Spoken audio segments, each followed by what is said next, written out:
दोस्तों, स्वागत है आपका हमारे चैनल में। फिल्म शुरू होती है और हमें एक आवाज़ सुनाई देती है। हमें अरबों साल पहले जिंदगी दी गई, तो हमने उसका क्या किया। अब हम लूसी नाम की एक लड़की को देखते हैं जो अपने दोस्त के साथ खड़ी थी। वो उसको एक बैग दिखाता है और कहता है कि तुम्हें इस होटल के अंदर जाना होगा और इसे एक आदमी को देना होगा, जिसके बदले हमें $1000 मिलेंगे। लूसी कहती है कि इतने कम पैसों में मैं ये काम नहीं करूंगी। जब लूसी उसे मना कर देती है तो वो उस सूटकेस को हथकड़ी के साथ लूसी के हाथ पर बांध देता है और उसे अंदर जाने के लिए कहता है। उसे भी अपने दोस्त की बात को मानना पड़ता है। वो होटल के अंदर चली जाती है। रिसेप्शन में आकर वो उस आदमी के बारे में पूछती है। नाम जैंग था। तभी वहाँ कुछ लोग आते हैं जो लूसी के दोस्त को होटल के दरवाजे पर ही गोली मार देते हैं और लूसी को पकड़कर अपने साथ एक होटल के कमरे में ले आए थे। वहीं पर मिस्टर जैंग वहाँ आते हैं और उनके हाथ खून से सने हुए थे। वो अपने हाथ धोता है और लूसी से पूछता है कि बताओ इस सूटकेस में क्या है। लूसी उसे देखकर डर जाती है और रोने लगती है। वो कहती है कि मुझे नहीं पता कि इसमें क्या है, मुझे तो सिर्फ मेरे दोस्त ने मुझे ये सूटकेस आपको देने को कहा था। अब वो उस सूटकेस का कोड बताकर छिप जाते हैं और लूसी से उसे खोलने के लिए कहते हैं। वो पूछती है कि क्या है इसमें, कोई बॉम्ब है। मिस्टर जैंग कहते हैं कि हो सकता है कि हो, मुझे आपके दोस्त पर बिल्कुल भरोसा नहीं है, वो कुछ भी कर सकता है। लूसी को बहुत डर लग रहा था और वो उसे खोलने से मना कर देती है। जब मिस्टर जैंग के आदमी उस पर बंदूक तानते हैं तो बेचारी वो डर कर कहती है और कहते हैं कि रुको रुको, मैं इसे खोलती हूँ। अब जब वो सूटकेस को कोड लगाकर खोलती है तो उसे नीले कलर के 4 पैकेट मिलते हैं। ये किसी तरह का ड्रग था और उस ड्रग का टेस्ट करने के लिए मिस्टर जैंग के लोग एक आदमी को लाते हैं। जब वो उस ड्रग को सूंघता है तो वो अजीब तरह की हरकतें करने लगता है और जोर जोर से हंसने लगता है। मिस्टर जैंग को उस आदमी की बात बिल्कुल पसंद नहीं आती और वो उसे लूसी के सामने गोली मार देते हैं। अब मिस्टर जैंग लूसी से कहते हैं कि मैं आपको जॉब देना चाहता हूँ। लूसी कहती है कि नहीं, मैं कोई जॉब नहीं करना चाहती, मुझे यहाँ से जाने दो। तभी मिस्टर जैंग का एक आदमी लूसी को जोर से मुक्का मारता है। वो बेहोश हो जाती है। इसके बाद हम देखते हैं कि एक प्रोफेसर अपने लेक्चर में सभी सुनने वाले लोगों को बता रहे थे पृथ्वी पर रहने वाले हर जानवर अपने दिमाग का केवल 3% हिस्सा ही इस्तेमाल कर पाता है, लेकिन इंसान इन चीजों में सबसे एडवांस है। वो अपने दिमाग का 10% हिस्सा ही इस्तेमाल करता है। मगर डॉल्फिन मछली इंसानों से भी आगे है। वो अपने दिमाग का 20% हिस्सा इस्तेमाल करती है, यानी कि वो इंसानों की तुलना में बहुत ज्यादा बुद्धिमान है।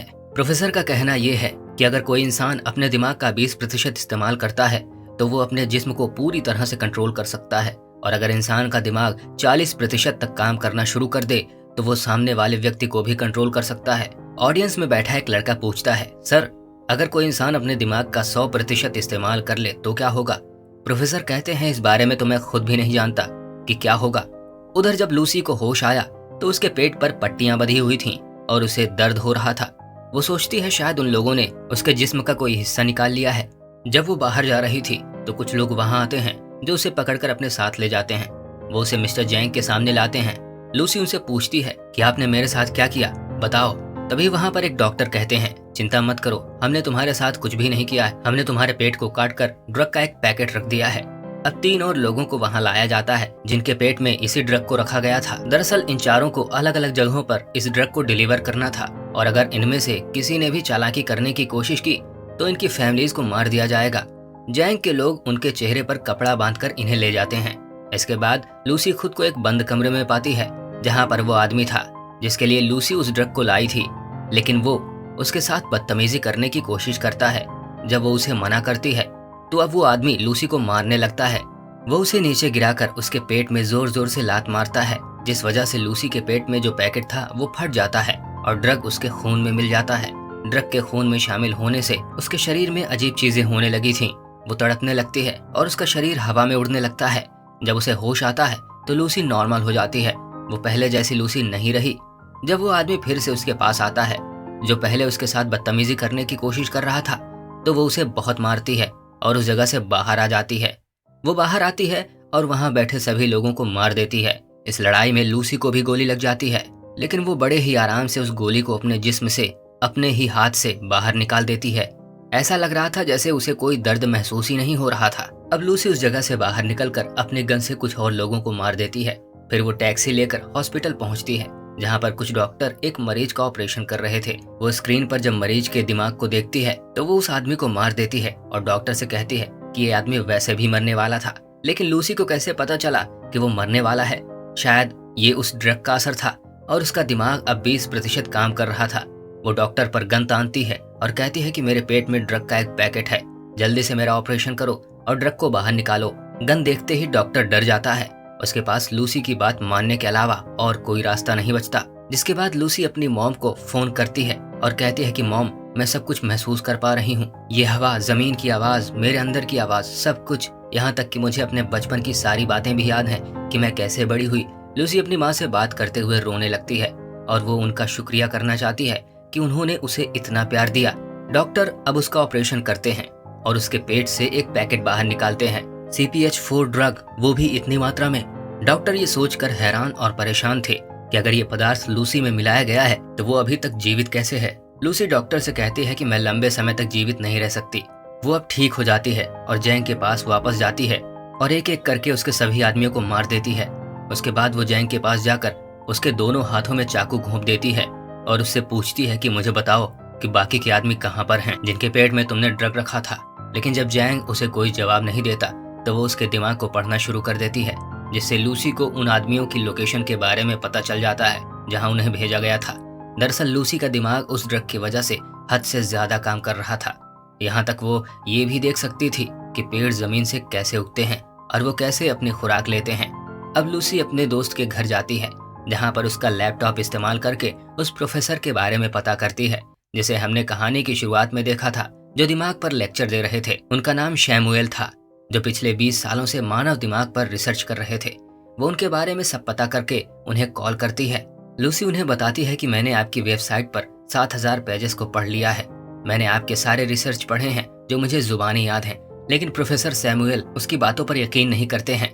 तभी अगले ही पल लूसी प्रोफेसर सैमुएल की टीवी स्क्रीन पर होती है, क्योंकि उसने अपने दिमाग का 28% इस्तेमाल कर लिया था। अब वो सभी इलेक्ट्रॉनिक्स चीजों को कंट्रोल में कर सकती थी। लूसी उन्हें बताती है कि आपने अपने रिसर्च में जो कुछ भी लिखा है वो सब सही है। मेरे दिमाग में बहुत सी बातें हैं, मैं इनका क्या करूं? मैं बहुत कुछ जानती हूं। तो प्रोफेसर सैमुएल कहते हैं, फिर तो तुम्हें ये सब बाकी लोगों को भी बताना चाहिए। लूसी अब प्रोफेसर सैमुएल से मिलना चाहती थी।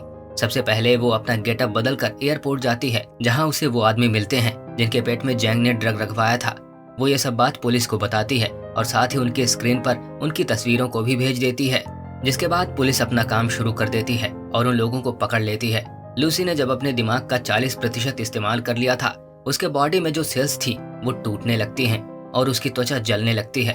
वो सभी से छिपकर खुद को वॉशरूम में बंद कर लेती है और जल्दी से ड्रग के पैकेट को निकालकर लेने लगती है। इसे खाने के बाद वो बेहोश हो जाती है। जब वो होश में आती है तो वो खुद को अस्पताल में पाती है। अब वो अपने दिमाग का 50% इस्तेमाल कर पा रही थी, लेकिन तभी वहाँ पुलिस आ जाती है जो लूसी को गिरफ्तार करने आई थी। लेकिन लूसी अपनी ताकत का इस्तेमाल करती है। उसने इंस्पेक्टर के अलावा वहाँ की सारी पुलिस को बेहोश कर दिया था। जैसा कि प्रोफेसर सैमुएल ने कहा था कि जब कोई इंसान अपने दिमाग का 40% से अधिक उपयोग कर लेता है तो वो दूसरों पर भी काबू पा सकता है, और लूसी के साथ भी ऐसा ही हो रहा था। उसके साथ ऐसा इसलिए था क्योंकि जैसे जैसे वो अपनी बॉडी में ड्रग्स की मात्रा बढ़ा रही थी, उसका दिमाग ज्यादा से ज्यादा काम कर पा रहा था। वो जो लोग पकड़े गए थे उन्हें हॉस्पिटल ले जाया जाता है ताकि उनके स्टमक से ड्रग्स को बाहर निकाला जा सके। लूसी भी अब इंस्पेक्टर के साथ हॉस्पिटल में पहुंच जाती है। हम यहाँ पर देख पाते हैं कि लूसी की दिमाग की ताकत इतनी बढ़ गई थी कि अब वो पूरे शहर के फोन कॉल सुन पा रही थी। तभी उसे पता चलता है कि जैंग के लोग भी हॉस्पिटल पहुंच गए हैं। लूसी भी जल्दी अस्पताल पहुंच जाती है। वहां पर जैंग के लोग पहले से ही मौजूद थे। वो अपनी बंदूकें तानते हुए खड़े होते हैं, लेकिन वो लूसी के सामने लंबे समय तक नहीं रह सकते। वो उन्हें हवा में चॉपर की तरह उड़ा देती है और उनके हथियार चुंबक की तरह छत पर चिपक जाते हैं। वो अपने सामने आने वाले एक आदमी को दूर कर देती है जो दीवार में जाकर लगते हैं और दीवार में भी छेद हो जाते हैं। लूसी अब उनसे वो बैग लेती है जिसमें ड्रग था जो इन्होंने यहाँ डॉक्टर से लिया था। वो इंस्पेक्टर को भी अपने साथ आने के लिए कहती है। ये सब देखने के बाद वो लूसी से कहता है कि मुझे नहीं लगता कि आपको अब मेरी हेल्प की जरूरत होगी। वो इंस्पेक्टर के पास आती है और कहती है कि तुम मेरे लिए एक रिमाइंडर की तरह हो जिसे मैं हमेशा याद रखना चाहती हूँ, चलो मेरे साथ। अब लूसी प्रोफेसर सैमुएल से मिलने के लिए निकल जाती है, लेकिन जैंग ने उसे जाते हुए देख लिया था। वो भी अब अपने आदमियों के साथ उसका पीछा करता है। उसी समय हम प्रोफेसर सैमुएल को भी देखते हैं जिन्होंने सभी उन डॉक्टर्स और प्रोफेसर्स को बुला लिया था जो अपनी अपनी रिसर्च में माहिर थे। अब लूसी भी वहां आ चुकी थी। प्रोफेसर सैमुएल लूसी को सभी से मिलवाते हैं। हर कोई उससे मिलकर काफी हैरान थे, लेकिन एक प्रोफेसर को लूसी पर शक था। वो उसे पकड़ लेती है और उसे उसके बारे में बताती है। वो कहती है कि जब तुम्हारी डॉटर 6 साल की थी तब उसकी डेथ एक कार एक्सीडेंट के कारण हुई थी। ये सुनकर वो हैरान रह गए क्योंकि आज तक इसके बारे में कोई नहीं जानता था। इसी वजह से हर कोई लूसी पर बिलीव करने लगा था। वो वहाँ पर सभी को जानकारी देना शुरू कर देती है जिसके बारे में वो सब कुछ जानती थी। वो अपनी बॉडी में म्यूटेंट भी बदलने लगती है। कभी कभी उसका हाथ चुड़ैल की तरह खतरनाक हो जाता था और कभी कभी वो एक हाथ को दो में बदल रही थी। ये देखकर हर कोई हैरान था। लूसी कहती है कि हमें हमेशा सिखाया गया है कि 1+1 2 होते हैं। दरअसल नंबर्स होते ही नहीं हैं। ये नंबर्स इंसान ने खुद को समझाने के लिए बनाए हैं ताकि वो चीजों को आसानी से समझ सके। प्रोफेसर सैमुएल कहते हैं कि अगर दुनिया मैथमेटिक्स पर काम नहीं करती तो ये कैसे काम करती है। लूसी उसे समझाती है कि एक कार है जो बहुत तेज चल रही है और चलते चलते इतनी तेजी से चलने लगे कि दिखना ही बंद हो जाए। वो नजर तो नहीं आएगी पर चल रही होगी। एक्चुअली सिर्फ टाइम ही इम्पोर्टेंट है। टाइम के बिना हमारा कोई वजूद नहीं है। तभी वहाँ पर जैंग और उसके लोग आ जाते हैं। उन्होंने बिल्डिंग को चारों तरफ से घेर लिया था। इंस्पेक्टर लूसी से कहता है कि हम उन्हें यहाँ ज्यादा देर तक नहीं रोक पाएंगे। लूसी अब अपनी बॉडी में CPH4 ड्रग को डलवा देती है जिसे वो हॉस्पिटल से लेकर आई थी। वो प्रोफेसर से कहती है कि मैं एक कंप्यूटर बनाऊंगी और मैं अपनी सारी जानकारी उसमें सेव कर लूंगी। उसके बाद आप उसे एक पेन ड्राइव में स्टोर कर लेना जो फ्यूचर में इंसानों की भलाई में काम आ सकती है। प्रोफेसर जानते थे कि ड्रग्स के ओवरडोज लेने के बाद लूसी बच नहीं पाएगी। लूसी को भी ये बात पता थी, लेकिन वो अब खुद को सेक्रीफाइस करने के लिए तैयार थी। वो अपने दिमाग के 70% हिस्से को इस्तेमाल करती है, जिसके बाद वो कमरे में मौजूद सभी मेटल और एनर्जी का इस्तेमाल करके एक लार्ज कंप्यूटर बनाती है जिसमें वो अपनी सारी जानकारी स्टोर करने वाली थी। बाद में वो अपने दिमाग का 80% हिस्सा इस्तेमाल करके एक कंप्यूटर बनाती है जो इस तरह के नॉलेज को स्टोर करने वाली थी। लूसी अपने दिमाग का इस्तेमाल इस हद तक करती है कि वो समय के दूसरे हिस्से तक पहुंच गई, यानी कि वो अब टाइम ट्रेवल भी कर सकती थी। उसके बाद वो हजारों साल पीछे जाकर जमीन पर जब डायनासोर थे उस युग में पहुंच जाती है। जब वो उस वक्त से थोड़ा और पीछे जाती है तो वो उस समय तक पहुंच जाती है जब इंसान का कोई वजूद ही नहीं था, सिर्फ कुछ ही इंसान थे, वो भी जानवरों के रूप में। अब लूसी वापस आती है, लेकिन वो जैसे जैसे अपने दिमाग का इस्तेमाल कर रही थी वैसे वैसे उसका शरीर गायब हो रहा था। जब वो अपने दिमाग का 99% इस्तेमाल करती है तब वो आसमान में उस वक्त पहुंच जाती है जब जमीन का ये हिस्सा बन रहा था। अब जैंग भी वहां आ जाता है, लेकिन जब तक वो लूसी को मारता वो उससे पहले ही अपने दिमाग का 100% हिस्सा इस्तेमाल कर लिया और गायब हो जाती है। वहीं पर अब इंस्पेक्टर आ जाता है जिसने जैंग को मार डाला था। लूसी प्रोफेसर के पास आकर पेन ड्राइव देती है जिसमें उसने अपने दिमाग का सारा डाटा स्टोर कर रखा था। इंस्पेक्टर लूसी से पूछता है, तुम कहाँ हो? तभी उसके फोन पर एक मैसेज आता है कि आई एम एवरीवेयर, मैं हर जगह पर हूँ। कहानी के अंत में हम वही आवाज सुनते हैं जो हमने कहानी की शुरुआत में सुनी थी। हमें अरबों साल पहले जिंदगी दी गई, लेकिन हमने इसके साथ क्या किया, क्या समझा, हमने अपनी लाइफ को क्या किया। हमें एक बहुत ही एडवांस कंप्यूटर दिया गया है और वो है हमारा दिमाग, लेकिन हम अपने जिस्म का इस्तेमाल पैसा कमाने के लिए करते हैं, लेकिन कुछ ही लोग अपने दिमाग को समझ पाते हैं। इसी के साथ इस खूबसूरत फिल्म की कहानी यहीं पर खत्म हो जाती है। दोस्तों, इस कहानी को सुनकर आपको कैसा लगा हमें कमेंट बॉक्स में जरूर बताइए।